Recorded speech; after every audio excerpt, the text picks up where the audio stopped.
on both sides of the Korean peninsula now after Kim Jong-un ordered to revive its direct line of communication to South Korea and send delegations to the Winter Olympics next month.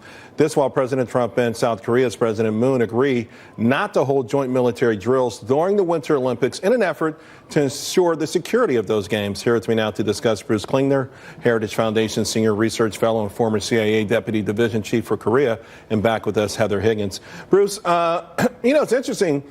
Coming into the week, at the end of the year, we heard South Korea saying they thought 2018 could actually bring a diplomatic solution to this crisis. And most people scoffed at that. And then they felt like, hey, this button comment from Trump made things worse. But since then, the last 48 hours, it feels like diplomacy might be gaining an edge here.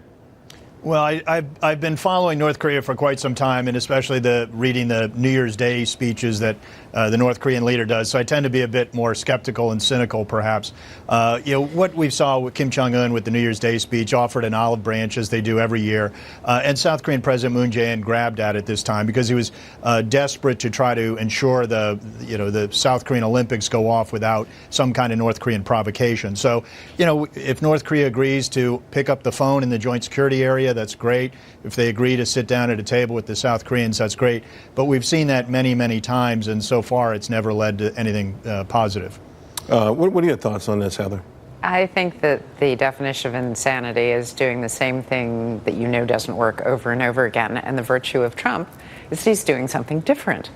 It may not work, but it seems to be working. And we had a whole bunch of leaders who were worried about angering the North Koreans. And during that period, North Koreans ratcheted up their nuclear tests and developed ICBMs and have relationships with Iran, et cetera. And then you get Trump in, putatively angering North Korea, but then you also see better behavior from North Korea. They're trash-talking each other in public in their tweets, in tweets that I personally, but I may have a warped sense of humor, think was actually kind of funny, and one-upsmanship. Right. But they know that it's one-upsmanship. What do you then make of the mainstream media saying that President Trump, that they saw a sliver of hope in Kim Jong-un's address, and that we shouldn't have snuffed that out? That's sort of like, if you look, it was a little bit of a blade of hope, a little bit of the microscopic gray that perhaps Kim Jong-un was going to embrace diplomacy, and President Trump snuffed it out with a tweet about a big button. But he didn't snuff it out, because after he tweeted that, that's when we got better behavior. Plus,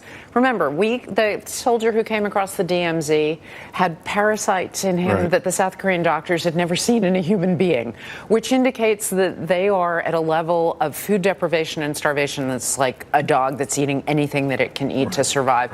He can't survive a war. It will be a catastrophe. He's got to know that. Well, in the past, his grandfather and his father accepted payments and temporarily stalled the program. Let me share breaking news with you and the audience, though, because President Trump just now tweeting on immigration reform. He said, thanks to the great Republican senators who showed up to our meeting on immigration reform, we must build a wall, stop illegal immigration, end chain migration, and cancel the visa lottery. The current system is unsafe and unfair to the great people of our country. Time for a change. Bruce, that seems reasonable to me. Right. Well, and getting back to Korea, though, is the U.S. announced in conjunction with South Korea that it would postpone, not suspend, or not cancel, but postpone military exercise. I think that's fine. It's a way of ensuring North Korea being quiet during the exercises, or during the Olympics. But we need to make sure that they don't become a cancellation, because that would be giving too much to North Korea. All right, and of course, real quick, do you like that tweet Trump just put out? I thought it was very reasonable. No, everything that Trump does is always about setting the table for whatever negotiation.